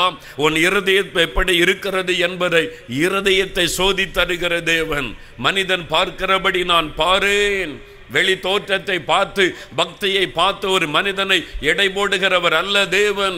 இருதயத்தை பார்க்கிறவர். ஒரு மனிதனுடைய இருதயம்தான் அந்த மனிதன் எப்படிப்பட்டவன் என்பதை தெளிவாக சொல்ல முடியும். அந்த இருதயம் அதுதான் ஆண்டவர் வாசம் பண்ணக்கூடிய இடம். ஒரு மனிதன் கட்டின ஆலயத்தில் தேவன் வாசம் பண்ணுவது இல்லை என்று வேதம் சொல்லுகிறது. எத்தனை கோடிக்கு ஆலயத்தை கட்டினாலும் இயேசுவே நீர் வந்து இங்கே வாசம் பண்ணும் என்றால் அவர் வந்து அங்கே வாசம் பண்ண முடியாது. ஆராதனை நேரத்தில் கடந்து வருவார். தேவ பிள்ளைகள் வந்து தேவனை துதிக்கும் போது அவருடைய பிரசன்னம் இறங்கி வரும். ஆலயத்தை மூடிவிட்டால் அந்த ஆலயத்திற்குள் இயேசு இருக்க மாட்டார். ஆள் இல்லாத எந்த இடத்திலும் இயேசு உலாவுகிற தேவன் அல்ல. மனிதனுடைய இருதயத்தில் வாசம் பண்ணுகிற தெய்வம் ஆண்டவர் இயேசு. ஆகவேதான் நீதிமொழிகள் 23:26 ஆண்டவர் சொல்லுகிறார், என் மகனே உன் இருதயத்தை எனக்கு தா, உன் இருதயத்தை எனக்கு தா. ஆண்டவர் உன்னுடைய பொன்னையோ பொருளையோ கேட்கவில்லை. நீ உன் பொன்னை எனக்கு தருவாயா, பொருளை தருவாயா, உன் நிலத்தை எனக்கு எழுதி தருவாயா, உன்னுடைய காணிக்கைகளை எனக்கு கொண்டு வருவாயா என்று பொன்னையோ பொருளையோ அவர் கேட்கவில்லை. உலகமே அவருக்கு சொந்தம். அவர் கேட்பது உன்னுடைய இருதயம். உன் இருதயத்திற்குள்ளே நான் வாசம் பண்ண வேண்டும். உன் இருதயத்தை எனக்கு தருவாயா என் ஆண்டவர் கேட்கிறார். ஒரு மனிதன் தன் இருதயத்தை ஆண்டவருக்கு கொடுக்காதபடி எத்தனை பக்தி உள்ளவனாய் காணப்பட்டாலும் அவனோடு அவர் வாசம் பண்ணுவது இல்லை. ஆண்டவர் ஏன் இருதயத்தை கேட்கிறார்? எரேமியா 17:9-10 சொல்லுகிறது, மனிதனுடைய இருதயமே எல்லாவற்றை காட்டிலும் திருக்குள்ளதும் மகா கேடுள்ளதுமாயிருக்கிறது. மனிதனுடைய இருதயம் அது திருக்குள்ளது, அது கேடுள்ளது. மனிதனுடைய இருதயம் தான் மனிதனை வஞ்சித்து அவனுடைய வாழ்க்கையை கெடுக்கிறது. ஆகவே இந்த திருக்குள்ள பாவம் நிறைந்த அசுத்தம் நிறைந்த அந்த இருதயத்திலே ஒரு தேவன் வந்து வாசம் பண்ணினால் அந்த மனிதனுடைய வாழ்க்கை மாறிவிடும். ஆகவேதான் இருதயத்தை எனக்கு தா என் ஆண்டவர் ஒரு மனுஷனிடத்திலே கேட்கிறார். ஏனென்றால் இந்த இருதயத்தை அறிந்தவன் யார் என்று வேதம் சொல்லுகிறது. ஒரு மனிதன் இன்னொரு மனுஷனுடைய இருதயத்தை அறிய முடியாது. ஒரு கணவன் தன் மனைவியுடைய இருதயத்தை அறிய முடியாது. ஒரு மனைவி தன் புருஷனுடைய இருதயத்தை சரியாக அறிய முடியாது. பெற்றோர் தங்களுடைய பிள்ளைகளுடைய இருதயத்தில் என்ன இருக்கிறது என்பதை முழுமையாக அறிந்து கொள்ள முடியாது. இருதய நிமிடத்துக்கு நிமிடம் மாறிக்கொண்டே இருக்கும். எப்பொழுது என்ன மாற்றம் வரும் தெரியாது. இது திருக்குள்ளதும் மகா கேடுள்ளதுமாக இருக்கிறது. ஆகவேதான் இந்த இருதயத்தை அறிந்தவன் யார்? வேதம் சொல்லுகிறது, யோவான் 2:25 இயேசு மனிதனுடைய இருதயத்தை அறிகிற ஒரு தெய்வம், மனுஷனுடைய இருதயத்தை அறிகிற தேவன். வெளிபக்தியை கண்டு ஆண்டவர் யாரை கண்டும் ஏமாந்து போக மாட்டார். வெளி தோற்றத்தை பார்த்து ஆலயத்திலே காண்பிக்கிற பக்தியை பார்த்து ஒரு மனிதனுடைய பக்தியை கண்டு ஆண்டவர் ஏமாந்து போக மாட்டார். ஒரு மனிதன் கொடுக்கிற காணிக்கையை வைத்து ஆண்டவர் அவனை கண்டு ஏமாந்து போக மாட்டார். அவனுடைய இருதயம் எப்படி இருக்கிறது என்பதை ஊடுருவி பார்க்கிறவர் இயேசு என்பதாக வேதம் சொல்லுகிறது. மனுஷனுடைய இருதயம் எப்படி இருக்கிறது என்று இந்த உலகத்துக்கு சொன்ன ஒரே ஒருவர் இயேசு மாத்திரமே. வேத புஸ்தகத்தில் மார்க் 7:21 முதல் வேதத்தில் வாசித்து பாருங்கள். இயேசு சொல்லுகிறார், மனிதனுடைய இருதயத்திற்குள் இருந்து பொல்லாத சிந்தனை, விபச்சாரம், வேசித்தனம், அசுத்தம், காமவிகாரம், வன்கண், தூஷணம், பெருமை, மதிகேடு, சண்டைகள் புறப்பட்டு வரும். இவர்கள் உள்ளத்தில் என்று புறப்பட்டு மனிதனை தீட்டுப்படுத்தும். வெளி பக்தியினால் அல்ல, வெளியிலே சரீரத்தை சுத்தம் பண்ணி கொண்டு பக்தியா இருப்பது அல்ல. இருதயம் முதலாவது சுத்திகரிக்கப்பட வேண்டும். வெளியிலே நீ சுத்தம் பண்ணி கொள்ளுகிறாய். உன் இருதயத்திலே பண ஆசை, உன் உள்ளத்திலே பெருமை, உன் உள்ளத்திலே பழி வாங்குகிற இருதயம், உன் இருதயத்திற்குள்ளே வேசித்தனம், விபச்சாரம், அசுத்தங்கள், காமவிகாரம், சண்டைகள், பகைகள், இந்த பாவங்கள் இருதயத்திற்குள் இருக்கிறது. அது தேவன் மாத்திரமே அறிவார். ஆகவேதான் ஆண்டவர் சொல்லுகிறார், உன் இருதயம் எனக்கு வேண்டும். அந்த பாவத்தை விட்டு நீ மனம் திரும்ப வேண்டும். உன் இருதயம் சுத்திகரிக்கப்பட வேண்டும். உன் இருதயத்திற்குள் இருக்கிற அந்த அக்கிரமங்கள் மாற வேண்டும். அப்படி மனிதனை பாவத்திலிருந்து விடுதலையாக்கி மனிதனுடைய இருதயத்தை மாற்றுவதற்காகத்தான் இயேசு கிறிஸ்து இரட்சகராக உலகத்திலே வந்தார். உங்களுடைய உள்ளம் சுத்திகரிக்கப்பட்டிருக்கிறதா? உங்களுடைய இருதயத்தில் இயேசு வாசம் பண்ணுகிறாரா? இயேசு உங்களுக்குள் வாசம் பண்ணுகிறார் என்று சொல்ல முடியுமா? அவர் இருதயத்தை அறிந்த மனுஷனுடைய இருதயத்தை கழுவி சுத்திகரிக்க ஒரே ஒரு வல்லமை தான் உண்டு. சரீரத்தை தண்ணீரை வச்சு கையை கழுவலாம், காலை கழுவலாம், எல்லாத்தையும் நீங்கள் கழுவலாம்.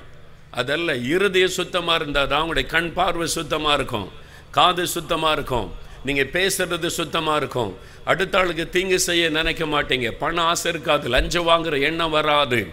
உங்களுடைய உள்ளத்துக்குள்ள சுத்தம் இல்லாததுனால தான் பண ஆசை, லஞ்சம், ஊழல், ஏமாற்றுவது, வஞ்சிப்பது, அடுத்த ஆள் அடிக்கணும், கொலை பண்ணுன்ற எண்ணம், வெறிகள், இதெல்லாம் இருதயம் சுத்தமாக இல்லாததுனால இயேசு ஒரு மனிதனுடைய இருதயத்தை சுத்தம் பண்ணுகிறார்.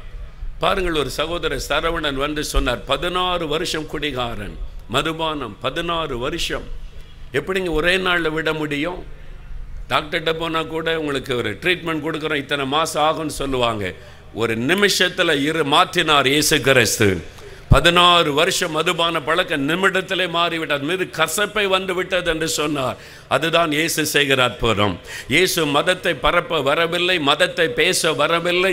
இயேசு எந்த இடத்திலும் மதத்தை பற்றி பேசவும் இல்லை, மதத்தை பரப்புங்கள் என்று சொல்லவும் இல்லை. இந்த கூட்டம் மதத்தை பற்றி பேசுகிற கூட்டம் அல்ல, மதத்தை பரப்புகிற கூட்டம் அல்ல. மதத்தை பரப்புங்கள் என்று இயேசு எந்த இடத்திலும் சொல்லவும் இல்லை. மதத்தினாலே பிரயோஜனம் இல்லை.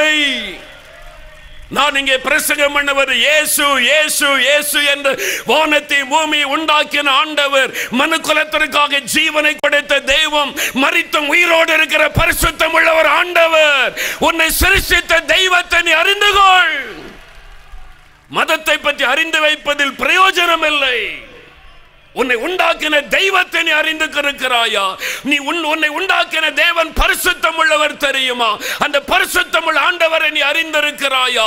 அன்புள்ள ஆண்டவரை நீ அறிந்திருக்கிறாயா? சத்துருக்களை சிநேகிக்க சொன்னவர் அவர். பைபிள் எடுத்துக்கொண்டு ஞாயிற்றுக்கிழமை ஆலயத்திற்கு வருகிற எல்லாருமே தேவனுடைய பிள்ளைகள் அல்ல. இயேசுவை உண்மையாய் ஏற்றுக்கொண்டவர்கள், பாவத்தை விட்டு மனம் திரும்பினவர்கள், இயேசுவின் இரத்தத்தினால் கழுவப்பட்டவர்கள். இயேசு உள்ளத்தில் இருந்தால் அவனால் ஊழல் பண்ண முடியாது, சபைக்குள் அரசியல் பண்ண முடியாது, தேவனுடைய பணத்தை திருட முடியாது. நீ போதகராய் இருக்கலாம், பிஷப்பாக இருக்கலாம், உன்னால திருட மனம் வராது இயேசு உள்ளத்தில் இருந்தால். இயேசு இல்லாததனால தான் நீ பக்தியின் வேஷத்தை தரித்து உலகத்தை ஏமாற்றி கொண்டிருக்கிறாய். எத்தனை கிறிஸ்தவர்கள் சொல்ல முடியும் இயேசு எனக்குள் வாசம் பண்ணுகிறார் என்று? உன்னால் சொல்ல முடியுமா? பேர் கிறிஸ்தவனாய் வாழ்ந்தது போதும், இயேசுவே இல்லாத கிறிஸ்தவனாய் வாழ்ந்தது போதும். மனம் திரும்புவன் துன்மார்க்கத்தை விட்டு. உன் இருதயத்தில் இயேசு இருக்கிறார் என்று சொல்ல முடியுமா? இருதயத்தில் இயேசு இல்லாதவன் தான் ஜாதியை பற்றி பேசுவான், ஜாதி பெருமை குறித்து பேசுவான், பண ஆசை உள்ளவனாக இருப்பான், துன்மார்க்கனாக இருப்பான். இயேசு உள்ளத்தில் வந்துட்டா வாழ்க்கை மாறும், மாறணும். அதுக்கு தான் இயேசு வந்தார், அதுக்கு தான் இயேசு வந்தார். மதத்தை ஸ்தாபிக்க இயேசு வரவில்லை. மதத்தை பற்றி இயேசு ஒரு இடத்துல கூட பேசவில்லை. மதத்தை பரப்புங்கன்னு சொல்லவும் இல்லை. நான் மதத்தை பரப்ப விரும்பவும் இல்லை, அது தேவனுடைய விருப்பம் கிடையாது. இயேசு என்கிற மெய்யான ஆண்டவரை உங்களை சொந்தமாக்கி கொள்ளுங்க. உங்களுடைய உள்ளத்தில் அவர் வரட்டும். உள்ளத்தில் இருக்கிறாராம். இந்த இருதயத்தை சுத்திகரிக்க ஒண்ணே தான். 1 யோவான் 1:7 இயேசு கிறிஸ்துவின் ரத்தம் சகல பாவங்களை நீக்கி சுத்திகரிக்கும். இந்த இருதயத்தை சுத்திகரிக்க ஒண்ணே இயேசுவுடைய ரத்தம். அதுக்கு தான் சிலுவையில் ரத்தம் சிந்தினார். 1 பேதுரு 2:24 நம்முடைய பாவங்களை தன்மேல ஏற்றுக்கொண்டு நமக்காக தன் ரத்தத்தை சிந்தினார். ஒரு மனிதன் இயேசுகிட்ட வந்து ஆண்டவரே என் பாவத்தை மன்னியும் அப்படின்னு சொல்லும், அவருடைய ரத்தத்தின் வல்லமை இருதயத்தை கழுவுகிறாரு. இயேசு ஒருத்தர் தான் ஒரு மனிதனுடைய பாவத்தை மன்னிக்க முடியும். ஏன்னா அவர் ஒருவர் தான் அந்த உலகத்தில் தெய்வம் என்று வந்து பரிசுத்தமாய் வாழ்ந்தவர். பரிசுத்தமாய் வாழ்ந்தவர் இயேசு மாத்திரம்தான். நீ தெய்வனை வணங்குகிறது பரிசுத்தம் உள்ளதுதானா என்று நீ உட்கார்ந்து யோசித்து பார். இயேசு ஒருவர் தான் பரிசுத்தமாய் வாழ்ந்து பரிசுத்தமுள்ள ரத்தத்தை சிலுவையில் சிந்தி அவர் இன்றும் உயிரோடு இருக்கிறார். இயேசுவே நீ மன்னியும்னு சொன்னா அவருடைய ரத்தம் நம்மை கழுவும். இயேசு எப்படிப்பட்டவர்? காண்கிற ஒரு தேவன், காண்கிறவர், உபத்திரவத்தை காண்கிறவர், கண்ணீரை காண்கிறவர், இருதயத்தை காண்கிறவர். நாம் ஜெபிக்கும்படி எழுந்து நிற்போம். ஜெபம் பண்ண நாம் எழுந்து நிற்போம். நீங்கள் யாராக இருக்கலாம், கிறிஸ்தவர்கள் கூட மனம் திரும்ப வேண்டும். ரட்சிக்கப்படாத கிறிஸ்தவர்கள் பாவத்தை விட்டு மனம் திரும்ப வேண்டும். நீ பரம்பரை கிறிஸ்தவனாக இருக்கலாம், இயேசு உள்ளத்தில் இல்லாவிட்டால் இன்றைக்கு மனம் திரும்ப வேண்டும். இயேசு உள்ளத்தில் வரணும். இயேசுவை ஏற்றுக்கொண்ட அனுபவம் வேண்டும். எத்தனை காலம் ஏமாற்றுகிற கிறிஸ்தவளாய் வாழப்போகிறோம், பேர் கிறிஸ்தவளாய் எத்தனை காலத்தில் வாழப்போகிறோம். இயேசு உடைய உள்ளத்தில் இருக்கிறார்னு சொல்ல முடியுமா? என் பாவம் மன்னிக்கப்பட்டு விட்டது, பாவத்திலிருந்து எனக்கு ஒரு விடுதலை, இயேசு என் வாழ்க்கையை மாற்றி இருக்கிறார் என்று சொல்ல முடியுமா? இல்லாவிட்டால் இன்றைக்கு இயேசுடைய இருதய கதவை தட்டுகிறார். இயேசு சொல்ல, இதோ நான் வாசற்படியிலே நின்று கதவை தட்டுகிறேன். இயேசுடைய இருதய கதவை தட்டுகிறார். மகனே, மகளே, உன் இருதயத்தை எனக்கு தா, உன் உள்ளத்துக்குள்ள எனக்கு இடம் கொடு. வேற எதையும் அவர் கேட்கவில்லை. உன் இருதயத்தில் எனக்கு இடம் கொடு. உன் இருதயத்தை நான் பரிசுத்தப்படுத்துகிறேன், என் இரத்தத்தினால் நான் கழுவுகிறேன், உன் இருதயத்தை நான் சுத்திகரிக்கிறேன், உன்னை பரிசுத்தப்படுத்தி உனக்குள் வந்து நான் வாசம் பண்ணுகிறேன், உன் வாழ்க்கையை மாற்றுகிறேன் என்று சொல்லுகிறார். அவர் உள்ளத்தில் வந்துட்டா மெய்யான சந்தோஷம், ஒரு பெரிய மகிழ்ச்சி, பாவ மன்னிப்பின் சந்தோஷம் உள்ளத்தில் வந்துவிடும். அந்த ஆண்டவரை ஏற்றுக்கொள்ளுவீங்களா? அப்படியே கண்களை மூடுங்க, சிலுவை நோக்கி பாருங்க. கல்வாரி சிலுவையில் உங்களுக்காக சிந்தின இரத்தத்தை பாருங்கள். தன்னையே பலியாய் கொடுத்தாரு, ரத்தம் வடிய வடிய வடிய சிலுவையில் தொங்கினாரு. அந்த இயேசுவை பாருங்கள். எனக்காக ரத்தம் சிந்தினீரே அப்பா, உங்களுடைய ரத்தத்தினால் என் இருதயத்தை கழுவுங்க. என் இருதயம் திருக்குள்ளதாயிருக்கிறது, கேடுள்ளதாயிருக்கிறது. பண ஆசை, பெருமை, ஜாதி பெருமை, பணப்பெருமை, குடும்ப பெருமை, அடுத்தவங்களை குறித்து ஆண்டவரை மற்றவர்களை வேதனைப்படுத்துகிற காரியங்கள், பொறாமைகள், எரிச்சல்கள், கோபங்கள், வைராக்கியங்கள், சண்டைகள், பகைகள், இந்த பாவமெல்லாம் எனக்குள் இருக்கிறது. என்னை மன்னிச்சிருங்க ஆண்டவரே, உங்க ரத்தத்தினால் என்னை கழுவுங்க, என் ரகசிய பாவங்களை மன்னிங்க. ஆண்டவரிடத்தில் கேளுங்க, எனக்கு நீர் வேண்டும், என் இருதயத்தில் நீர் வர வேண்டும். இதுவரை இயேசுவை ஏற்றுக்கொள்ளாதவர்கள், இதுவரை உள்ளத்தில் இயேசுக்கு இடம் கொடுக்காதவர்கள், இன்றைக்காவது இருதயத்தை திறந்து கொடுப்பீங்களா? இயேசு கதவை தட்டுகிறார். மகனே, மகளே, இன்னும் எவ்வளவு நாள் பாவத்தில் வாழ்ந்து கொண்டிருக்க போகிறாய்? உன் இருதயத்திற்குள்ளே நான் வர விரும்புகிறேன். உன் உள்ளத்தை திறந்து கொடுப்பாயா? ஐயா, இந்த இயேசு எனக்கு வேண்டும், என் உள்ளத்தில் அவர் வர வேண்டும் என்று கேட்பீங்களா? இயேசுவை ஏற்றுக்கொள்வது மதம் மாறுவது அல்ல, மெய்யான தெய்வத்தை உள்ளத்தில் ஏற்றுக்கொள்ளுவது, வானத்தை பூமியை உண்டாக்கின தெய்வத்தையே நம்முடைய உள்ளத்தில் சொந்தமாக்கி கொள்ளுவது. இந்த தெய்வம் எனக்கு வேணும், பரிசுத்தமுள்ள தெய்வம் எனக்கு வேண்டும், என்னை பரிசுத்தமாக்குகிற தெய்வம் எனக்கு வேண்டும், எனக்கு சமாதானம் கொடுக்கிற இந்த இயேசு எனக்கு வேண்டும். ஐயா, என் உள்ளத்தில் அவரை ஏற்றுக்கொள்ளுகிறேன், எனக்கு இந்த இயேசு வேண்டும், எனக்காக ஜெபம் பண்ணுங்கள் என்று சொல்லுகிறவங்க எத்தனை பேர் உண்டு? வலது கரத்தை உயர்த்துவீங்களா? நிற்கிற இடத்திலே வலது கரத்தை உயர்த்துவீங்களா? இதுவரை அவர் ஏற்றுக்கொள்ளாதவங்க, இதுவரை உள்ளத்தில் அவருக்கு இடம் கொடுக்காதவங்க, இதுவரைக்கும் பாவ மன்னிப்பை பெற்றுக்கொள்ளாதவங்க, வலது கரத்தை உயர்த்தி, இயேசுவே, என் பாவங்களை மன்னியும் ஆண்டவரே, என் பாவங்களை மன்னியும். பாவத்தை மறைக்கிறவன் வாழ்வடைய மாட்டான், அறிக்கை செய்து விட்டு விடுகிறவன் இரக்கம் பெறுவான். பாவத்தை மறைக்காதுங்க ஆண்டவரே. பெருமை இருக்கிறது மன்னியும், கோபம் இருக்கிறது மன்னியும், இச்சைகள் இருக்கிறது என்னை மன்னியும், பொறாமை இருக்கிறது என்னை மன்னியும், குடி பழக்கம் இருக்கிறது என்னை மன்னியும், பண ஆசை லஞ்சம் வாங்குகிற பாவம் இருக்கிறது என்னை மன்னியும், ஜாதி பெருமை என்கிற பாவம் இருக்கிறது என்னை மன்னியும். என் இருதயம் திருக்குள்ளதாயிருக்கிறது, என் இருதயத்தில் பரிசுத்தம் இல்லையே, இயேசுவே என்னை பரிசுத்தப்படுத்தும். அப்படியே ஜெபம் பண்ணுங்க, ஜெபம் பண்ணுங்க. இயேசுவின் ரத்தம் என்னை கழுவட்டும் என்று ஜெபம் பண்ணுங்க. இயேசு கிறிஸ்துவின் ரத்தம் சகல பாவங்களை நீக்கி சுத்திகரிக்கும். இப்படி கரம் உயர்த்தினவர்கள், இந்த இயேசு எனக்கு வேண்டும், இன்றைக்கு என் உள்ளத்தில் ஏற்றுக்கொள்கிறேன் என்கிற உங்களுக்காக முதலாவது நான் ஜெபிக்க போகிறேன். அதன் பிறகு உங்களுடைய சுகம் விடுதலைக்காக ஜெபிக்க போகிறேன். இயேசு எனக்கு வேண்டும், என் உள்ளத்தில் அவரை ஏற்றுக்கொள்ளுகிறேன், இந்த பரிசுத்தமுள்ள தெய்வம் எனக்கு வேண்டும் என்கிறவர்கள், கரம் உயர்த்தினவர்கள் மேடைக்கு அருகிலே முன்னுக்கு வாருங்கள். எனக்கு அருகிலே முன்னுக்கு நீங்கள் நடந்து வாருங்கள். உங்களுக்காக இடம் ஒதுக்கப்பட்டிருக்கிறது. நீங்கள் சேர் பகுதியில் இருந்தாலும் கோட்டத்தில் எங்க இருந்தாலும் மேடைக்கு அருகிலே முன்னுக்கு வாருங்கள் சீக்கிரமாய். இந்த இயேசு எனக்கு வேண்டும், இயேசுவுக்கு என் உள்ளத்தில் இடம் கொடுக்கிறேன். இன்றைக்கு இந்த இயேசு எனக்கு வேண்டும் என்கிறவர்கள், இதுவரை அவரை ஏற்றுக்கொள்ளாதவர்கள், இதுவரை ரட்சிக்கப்படாதவர்கள், இன்றைக்கு இயேசு என் உள்ளத்தில் வர வேண்டும், இந்த இயேசுவை நான் ஏற்றுக்கொள்ள இடம் கொடுக்கிறேன் என்கிறவர்கள் மேடைக்கு அருகிலே முன்னுக்கு கூட்டத்திற்கு வரலாம். கூட்டத்தில் எவ்வளவு தூரத்தில் இருந்தாலும் விலக்கி கொண்டு வாருங்கள். நீங்கள் ஒரு மனிதனிடத்தில் வரவில்லை, இயேசுவனிடத்தில் வருகிறீர்கள். நீங்கள் மதம் மாறுவதற்காக வரவில்லை, தெய்வத்தை சொந்தமாக்கி கொள்ள வருகிறீர்கள். பரிசுத்தமுள்ள தெய்வத்தை உங்களுக்கு உரிமையாக்கி கொள்ள வருகிறீர்கள். முன்னுக்கு வருகிற உங்களுக்காக ஜெபிக்க போகிறேன். இயேசுவே மன்னியும். ஒருவேளை முன்னால வர முடியாம தூரத்தில் நின்று கொண்டிருந்தால் நிற்கிற இடத்திலேயே வலது கரத்தை உயர்த்தி ஜெபம் பண்ணுங்க. இயேசுவே நீர் எனக்கு வேண்டும், என் உள்ளத்தில் வர வேண்டும், என் பாவங்களை மன்னிக்க வேண்டும். இன்னும் வந்து கொண்டிருக்கிற உங்களுக்காக காத்திருக்கிறேன்.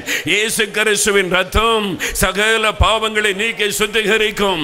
இயேசுவுடைய ரத்தம் பெருமைகளை மாற்றும், கோபத்தை மாற்றும், எரிச்சலை மாற்றும், லஞ்சத்தை மாற்றும், பாவ சுபாவங்களை மாற்றும், உங்களை ஒரு புது மனிதனாக மாற்றும்.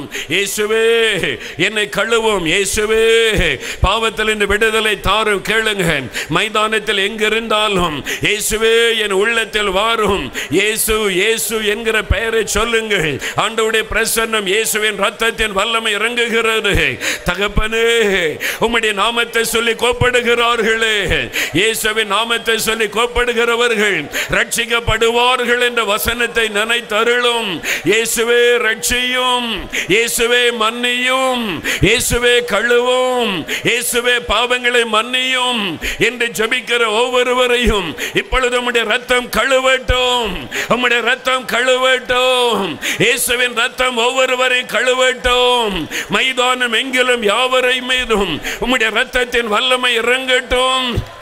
பாவத்தில் இருந்து விடுதலை தாரும். பாவத்தை கொண்டு வரக்கூடிய அசுத்த ஆவிகள் இயேசுவின் நாமத்தில் விலகுவதாக.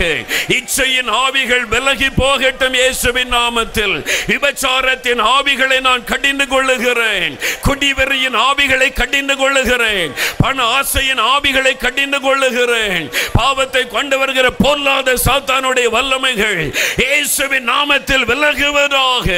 இந்த வசனத்தை கேட்ட ஒரு ஆத்மாவை தொடவனுக்கு அதிகாரம் இல்லை. I rebuke you devil in the mighty name of Jesus. பொல்லாத ஆவியை உன்னை கடிந்து கொள்ளுகிறேன். இந்த வசனத்தை கேட்ட ஒருவரை தொடாதே. ஒருவருக்குள்ள இந்த வசனத்தை பொறுக்கி போட உனக்கு அதிகாரம் இல்லை. உன்னை நான் இயேசுவின் நாமத்தில் கடிந்து கொள்ளுகிறேன். பொல்லாத அசுத்த ஆவியே, பாவத்தை கொண்டு வருகிற பிசாசே, இயேசுவின் நாமத்தில் உன்னை விரட்டுகிறேன். ஒவ்வொருடைய உள்ளத்தை விட்டு உன்னை விரட்டுகிறேன். இப்போ உங்களுடைய சுகத்துக்காக ஜெபிக்க போகிறேன். இருதயத்தில் சுகம் வேண்டுமென்றால் இருதயத்தில் கை வைத்துக் கொள்ளுங்கள். எந்த இடத்தில் கட்டிகள் இருக்கிறதோ அங்கே கை வைத்துக் கொள்ளுங்கள். கண்களில் பார்வை வரப்போகிறாரு. குருட்டு கண்களை அவர் திறக்க போகிறார். நடக்க முடியாதவளை கொண்டு வந்திருந்தால் அவர்கள் மேலே கை வைங்க. ஆண்டோடைய வல்லமை இறங்க போகிறாரு. இயேசுன்ற பெயரை சொல்லுங்கள். சொல்ல சொல்ல ஆண்டோடைய வல்லமை இறங்குகிறாரு. நான் ஜெபிக்க ஆரம்பிக்கும் முன்னாலேயே ஆண்டவர் அற்புதம் செய்ய ஆரம்பித்து விட்டார். இயேசுவின் பெயரை சொல்லி கூப்பிடுகிறவளுக்கு அற்புதம் நடக்க ஆரம்பித்து விட்டாரு. கேன்சர் வியாதி மறைவதாக. நடக்க முடியாதவர்கள் இயேசுவின் நாமத்தில் நடப்பார்களாக. கால்கள் பலன் கொள்ளுகிறது, கால்கள் பலன் கொள்ளுகிறது. நடக்க முடியாத கால்கள் பலன் கொள்ளுகிறது. எழும்பி நட இயேசுவின் நாமத்தினாலே. எழும்பி நட வாலிப தம்பி, இயேசுவின் நாமத்தில் சுகம். உன் கால்கள் பலன் அடைகிறது. இயேசுவின் நாமத்தில் எழும்பி நட. எனக்கு அன்பான தாயாரே, உன்னுடைய கால்களை இயேசு தொடுகிறார். சுகம் உண்டாகிறது. கால்களில் இருக்கிற வீக்கங்கள் மறைகிறது. முழங்கால் வலிகள் மறைகிறது. இப்பொழுது பயன்படுத்த முடியாத கால்கள் இயேசுவின் நாமத்தில் சுகம் அடைகிறது. ஒவ்வொருவருக்கு சுகம். தலை முதல் கால் வரை உம்முடைய வல்லமை பாய்ந்து வரட்டும். மரண பயங்கள் மாறட்டும். நீ தொட்டதற்காய் நன்றி. எல்லாரும் வலதுகரம் உயர்த்தி, இயேசுவே என்னை தொட்டதற்காய் ஸ்தோத்திரம், என்னை குணமாக்கினதற்காய் ஸ்தோத்திரம். நன்றி சொல்லுங்க வாய் திறந்து. இயேசுவே நன்றி, என்னை குணமாக்கினதற்காக, விடுதலை தந்ததற்காக நன்றி. நன்றி வாய் திறந்து சொல்லுங்க. இயேசுவே ஸ்தோத்திரம், இயேசுவே ஸ்தோத்திரம். காயத்ரி, என்ன செய்திச்சு உங்களுக்கு? 3 வருஷமா தைராய்டு பிரச்சனை இருந்தீங்கயா. இப்போ நீங்க பிரேயர் பண்ண எனக்கு தைராய்டு கட்டியெல்லாம் மறைஞ்சிருச்சு. கட்டி எவ்வளவு 3 வருஷமா இருந்துச்சு? 3 வருஷமா இருந்துச்சு. வெளியே தெரியுமா? அது வெளியே தெரியலங்க, அது உள்ளேயே இருந்துச்சு. அந்த தெரியும், ஃபீல் பண்ண முடியும். இந்த இடத்துக்கு தான் இருந்துச்சுங்க. எனக்கு இந்த 3 விரல் இப்படி இருந்த மாதிரி பட்டமா இருந்துச்சு. அது தெரியும் உங்களுக்கு? தொட்டா தெரியுமா? தொட்டா தெரியும். இப்ப இல்ல, இப்ப எதுவும் இல்லைங்க, எதுவுமே இல்ல. 3 வருஷமா இந்த தைராய்டு கட்டி ஆண்டவர் மறைய பண்ணி இருக்கிறார். அல்லேலூயா சொல்லுங்க. பேர் என்ன? வின்சென்ட் ராஜுங்க. என்ன செய்துச்சு உங்களுக்கு? 4 வருஷமா நடக்கவே முடியாதுங்க. உட்காந்தா எந்திரிக்க முடியாது, கை காலெல்லாம் வலியாது. இந்த கையை மடக்க முடியாத அளவுக்கு. அந்த கையை மடக்க முடியாது. இப்ப மடக்கிட்டு இருக்கிறேங்க. எந்திரிக்க முடியாதுங்க. சேர்ல உட்கார்ந்தா அப்படி இருந்தங்க. இப்ப நான் குணமாயிட்டேங்க. எனக்கு ரொம்ப சந்தோஷமா இருக்கு. ரொம்ப சந்தோஷமா இருக்கு. ஆண்டவரே நீ நல்ல காலமே. ஆமென். அல்லேலூயா. மனநலம் பாதிக்கப்பட்டிருக்காங்க, ஆண்டவர் விடுதலை கொடுத்திருக்கிறார். மனநல பாதிக்கப்பட்டுச்சுன்னா என்ன செய்யும்? தூக்கம் வராது. நைட்டு படுத்தா தூக்கம் வராது, முழிச்சே தான் இருப்பேன். நைட் எல்லாம் முழிச்சே தான் இருப்பேன். எவ்வளவு வருஷமா இந்த பிரச்சனை? 5 வருஷமா இருக்கு. 5 வருஷமா? 5 வருஷமா இருக்கு. இப்போ எப்படி கூட்டத்துக்கு வந்தீங்க? கூட்டத்துக்கு ஒரு எதேச்சியா தான் வந்தேன். எதேச்சியா வந்தீங்க? நான் ஒரு கிறிஸ்தவன் தான். என் பேர் ஆகாஷ். என்ன நடந்துச்சு இப்போ? யாரோ நான் தொட்ட மாதிரி இருந்தது. யாரோ தொட்டர்?